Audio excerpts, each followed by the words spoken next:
4x10 black dust collection hose. And at $15.78, I'm pretty sure that was a good deal. Never heard of this place, but I want to check them out online. They're not bad. They carry a lot of shop box equipment. And I also got this. It's called a flange, I believe. $4.95. Good deal on it, by the way. So what I'm doing is, I'm going to quit even using the 2-inch dust collection hose, except for when I have to. And instead of having this 2-inch port on my table saw dust collection, I'll be attaching this. And that'll help keep it cleaned out a little bit better too. And the reason I went with a flange instead of the joiner attachment, because it was way too big. This was just right.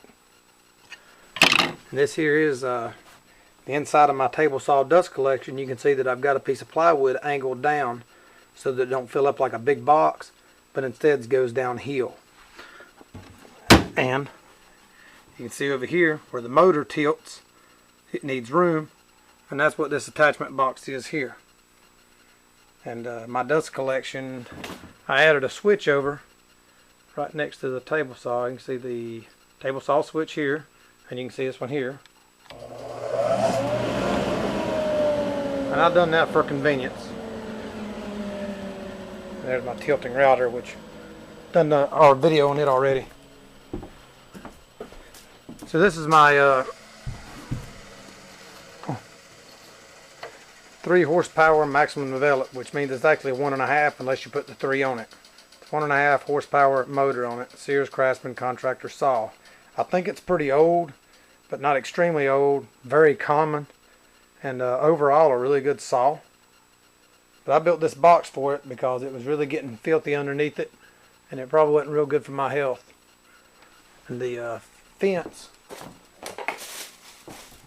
is the fence that come with it. It doesn't look good, but it holds a lot better than it looks like it would. And I added those doubled up piece of MDF so that I could do raised panels and all on it. Here, I'm going to show you. This slot under this table's for when I'm using my sled. You can see here, the disc goes in it, and the rest right there. So, and then of course my sled tucks away up under here, nice and neat. And I added a drawer. Well, of course I added plywood to these holes, and then added a drawer to keep a calculator, dial indicator, calipers, pushers, small ruler, stuff like that.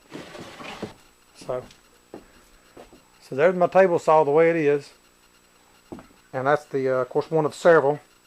I've got this one over here, and of course I've got the new Jet over here, 2 shop smiths, and of course my ready arm saw. And for job site work, I've got my Hitachi. And so plenty of saws, but the one I use the most, the one in the center of the shop. So I'm gonna do the improvements to these and show you on this video. So after taking a jigsaw and making the hole bigger, it didn't have to be pretty. Just I put it in place and drilled the holes through the bolts. I'm going to thread them now.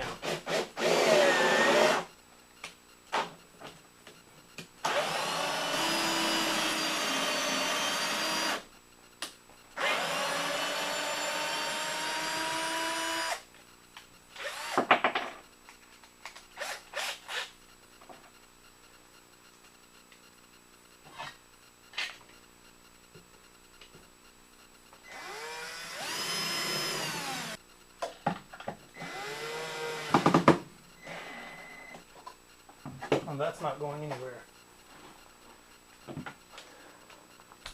Next, it was time to hook up my hose. Good tip. I was going to set out to cut this hose, but I didn't know it done like this. So, I guess the whole 10 foot will stay 10 foot. When it's not extended, it's whatever it is.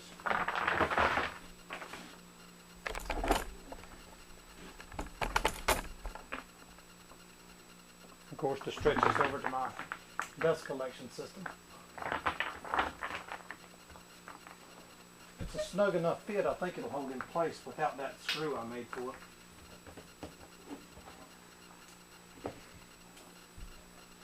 Pretty neat. I need to move it. Whatever I need to do. You can see what it looks like hooked up. It'll do better now.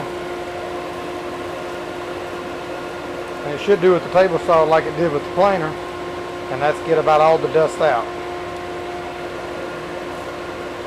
Here's what it looks like hooked up to my Grizzly planer.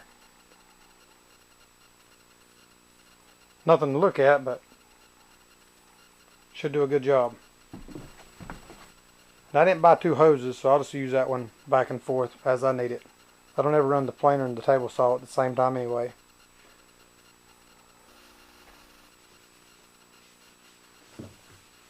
So thanks for watching this video. And if you've never heard of Workshop Tools before, go and check them out. They got some nice stuff. I only got just a few things, but that's all I needed at the time. Improvements like this are small and probably not hardly worth telling, but they are an improvement nonetheless. And help me out, and maybe they'll help you out. Thanks for watching. See you next time.